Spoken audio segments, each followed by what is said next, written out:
자, 오늘은 정말 흥미로운 지적 요정을 한번 떠나볼까 합니다. 서양 사상의 아주 중요한 고전이죠. 바로 산상수훈. 그런데 이걸요, 완전히 다른 렌즈, 그러니까 유교의 눈으로 들여다본다면 어떨까요? 이런 상상 한번 해볼까요? 만약에 산상수훈을 공자가 썼다면 서양 정신의 뿌리 같은 이 텍스트를 그냥 다른 언어가 아니라 아예 다른 철학의 틀, 유교라는 틀에 쏙 넣어본다면 과연 어떤 모습일까요? 마침 이 상상을 현실로 옮겨본 아주 놀라운 책이 있습니다. 바로 산상보온이라는 책인데요. 이 책은 예수의 가르침을 마치 오래전에 잊혔던 유교 경전처럼 재탄생시켰어요. 정말 대단하죠? 자, 그럼 본격적으로 한번 파고 들어가 보겠습니다. 자, 예수와 공자의 만남입니다. 이건 그냥 단어만 몇 개 바꾼 그런 차원의 얘기가 아니에요. 뭐랄까, 서로 다른 길을 오르던 두 거대한 사상이 결국 하나의 정상에서 만나는 것과 같다고 할 수 있죠. 놀랍게도 두 전통 모두 그 정상을 똑같은 이름으로 부릅니다. 바로 지선, 즉 지극한 선이죠. 그러니까 이 책의 목표는 아주 명확합니다. 예수의 가르침을 유교의 핵심 개념들, 예를 들면 성의, 정심, 성 같은 것들로 다시 풀어내는 거예요. 산상수훈의 그 깊은 뜻이 유교의 언어로도 완벽하게 설명될 수 있다는 걸 보여주는 거죠. 어쩌면 이건 인간의 올바름에 대한 보편적인 진리가 있다는 강력한 증거 아닐까요? 자, 그럼 이제 덕의 근원에 대해 이야기해 볼게요. 이 철학적인 번역이 구체적으로 어떻게 이루어지는지 궁금하시죠? 그 첫걸음은요, 우리의 시선을 바깥에서 안으로, 즉 내면의 세계로 돌리는 것에서부터 시작됩니다. 자, 이 표를 한번 보세요. 핵심적인 변화가 바로 여기에 다 담겨 있습니다. 살인하지 말라, 이건 겉으로 드러나는 행동에 대한 규칙이죠. 근데 이게 어떻게 바뀌냐면 마음의 분노조차 품지 말라는 훨씬 더 깊은 내면의 가르침으로 들어갑니다. 간음하지 말라는 계명도 마찬가지예요.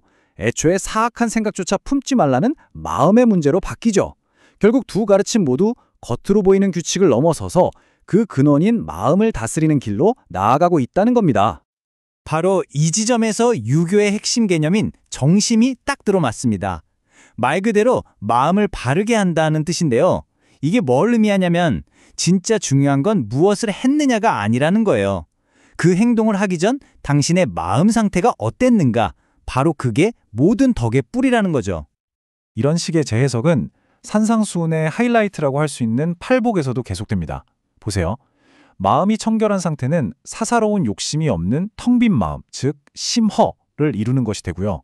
하나님을 본다는 것은 자기 안에 하늘의 원리를 깨닫는 견성이 됩니다.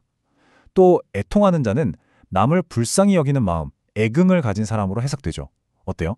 기독교의 가르침이 동양적인 수양의 언어로 자연스럽게 녹아드는 게 보이지 않으세요? 자, 그럼 이렇게 내면을 닦았다면 이걸 어떻게 바깥 세상에서 행동으로 보여줘야 할까요? 이제 그 문제로 넘어가 보겠습니다. 산상수훈의 가장 유명한 가르침 중 하나죠. 원수를 사랑하라. 이걸 유교적으로는 이렇게 풀어냅니다. 남이 나에게 아무리 무례하게 굴어도 나는 인과서, 즉 어질과 용서로 대한다. 왜냐고요? 그 사람을 위해서가 아니에요. 바로 나의 덕을 완성하기 위해서라는 거죠. 그러니까 이건 타인에 대한 반응이 아니라 외부 상황에 흔들리지 않는 자기 수양, 수기의 문제가 되는 겁니다. 자, 이제 정말 놀라운 순간을 목격하게 되실 겁니다. 지금 보시는 이 구절, 내가 서고 싶으면 남부터 세워주고 내가 성공하고 싶으면 남부터 성공하게 도와줘라. 바로 공자의 논어에 나오는 아주 유명한 구절이죠. 상호성에 대한 가르침입니다. 그리고 바로 다음 구절, 남에게 대접받고 싶은 대로 너희도 남을 대접해라. 이건 산상수훈의 황금률이죠.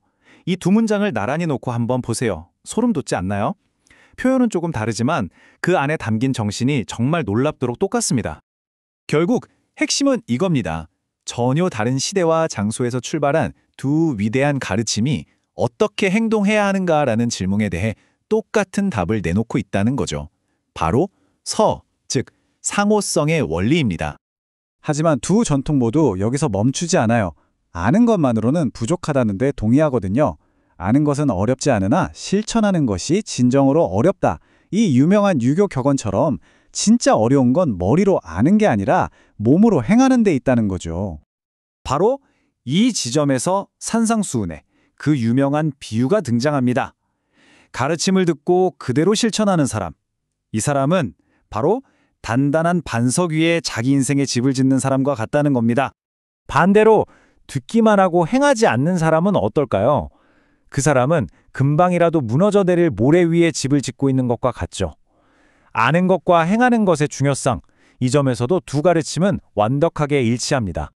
자, 그럼 이 모든 놀라운 비교를 통해 우리가 발견한 보편적인 지혜는 과연 무엇일까요? 길의 이름은 달랐을지 모릅니다. 한쪽은 하나님을 이야기하고 다른 한쪽은 하늘을 이야기했죠. 하지만 결국 그들이 가리키는 정상은 같았습니다. 바로 지선, 인간이 도달할 수 있는 최고의 선이었죠. 이건 우리에게 뭘 말해줄까요? 사용하는 언어나 문화는 달라도 더 나은 인간이 되려는 근본적인 열망은 결국 같은 지혜로 우리를 이끈다는 걸 보여주는 게 아닐까요? 오늘의 이야기는 우리에게 마지막으로 이런 질문을 던집니다. 이렇게나 멀리 떨어져 있던 두 위대한 사상이 사실은 같은 언어로 이야기하고 있었다면? 어쩌면 우리가 아직 발견하지 못했을 뿐 세상의 다른 위대한 전통들 역시 서로 번역되기를 기다리며 같은 진리를 속삭이고 있는 건 아닐까요?